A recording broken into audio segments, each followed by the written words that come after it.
Good morning. Good morning. I'd like to follow up on the volunteer issue Mr. Pacacci brought up about volunteers being in the shelter, or actually not being in the shelter. I've been in there many times. I see about 2 volunteers there at the most, maybe 3, a third person in the cat room.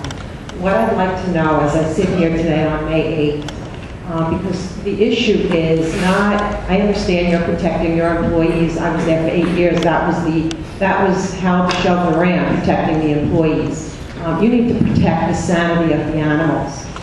And I would like to know, as I sit here today, how many dog walkers, how many volunteers, because we don't want the volunteers doing the kennel workers' dog work, nor do the volunteers want to go in there and clean out litter boxes and clean out the kennels. I think Mr. Pacacci does I never said that. I did not hear Mr. Pacacci say he wants the volunteers. Well, it's interesting that you bring that up because I'm telling you right now, the volunteers could do a hell of a better job. That's not the point. The point is, we want those dogs. The last time I was there, Miss Murray, there were 4 dogs springboarding. Do you know what springboarding is? It's when a dog has gone so mad that it jumps and almost hits its head on the top of the kennel. If you'd like, I'll record it and show that to you next time I come. That's what's going on at the town of Hempstead Animal Shelter. There is no volunteer program. There are no dog walkers. If you disagree, please, Ms. Petrie, tell me how many dog walkers you have that can walk dogs, aside from the 2 from Bite-A-Week that were approved to only walk maybe 10-pound poodles because that's their physical ability to do so. How many dog walkers are at the town of Hempstead actively walking dogs right now? Volunteers. I want to know how many volunteers are approved to walk dogs, because just 2 specifically, and I get emails constantly that people want to remain, that they're still hopeful. 9 months not. These people are at some point going to come here and get together and let you know that. We know 2 right now that are willing to speak up and share their names if they're waiting to walk dogs. So please answer my question. How many dog walkers do you have at the town of Hempstead Shelter? How many volunteer dog walkers?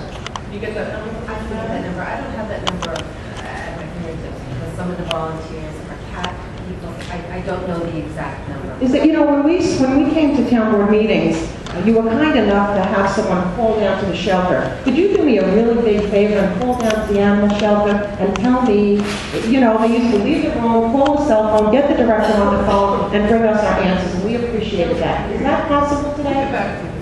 Well, okay, so now, Other people, want to speak, so maybe we don't. I have other things I want to do, Ms. Murray, but I keep coming back to it because nothing is getting better. I understand. Okay, so next town board meeting, we'll hopefully have that number. So what I'd like then today is the number. I know that Ms. Petrie was going to get back to me about the cost of the trails last time and Pet Point as well. It was going to be another few weeks before they were hopeful that Pet Point was up and running. How much closer to we are that? Those are answers I was waiting for. So I don't mind playing this game. I'll wait 2 weeks to get all of these answers, but I appreciate that. The commissioner was supposed to get back to you with respect to the money on the dog walking trail. I was never told that the commissioner was getting back to me. Don't blame him again, please. Are you talking about Mr. Halbert? He's taken enough of the rap. Please don't blame him. I know exactly. He's an honest man. So you were going to get back to me. The answer to that question is some of that money, some of that figure is the remainder of the figure from the project when it began. This project began last year and carried through to this year. So some of that cost is in proportion to this year. Some of that cost is fencing relative to the dog trail in the back. I don't have a specific amount for how much is fencing, how much is related to the overall. We still have to get the plans made for, we needed the authorization from capital first, so we now formulate a plan for the actual fencing, which will require a deep sea permitting. Once that's done, we'll be able to bid it, and then we'll know the final number. Right now, we don't. It's an engineer's guess as to how much it was going to cost. That's what the number came from. So are these trails at this point operational at all? Are trails being used? I mean, I know there's no one to walk dogs. Small dogs that can be controlled, but anything that's a little larger, because it's not fenced in, the trails themselves are completed, but the fenced-in area is not. It's open to the stream, and it's open to the Bite-A-Week gravesite, graveyard right now. Okay.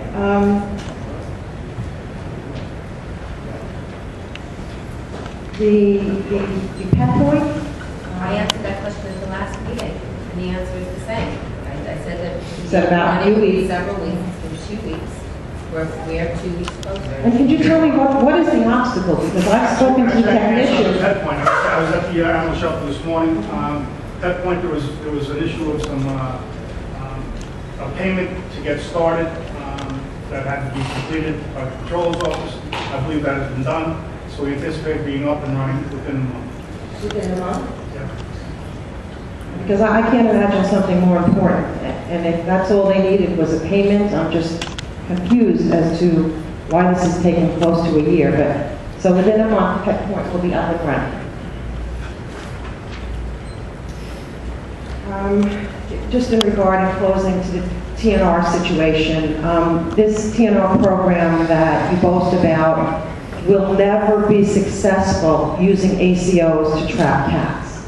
I get why that's done. I mean, protecting salaries has been the purpose of the structure of that building for as long as I can remember. But the only way TNR is ever going to be successful, and the only way that people that really love animals, and that is a goal, that's number one, will not be satisfied until contracted, approved.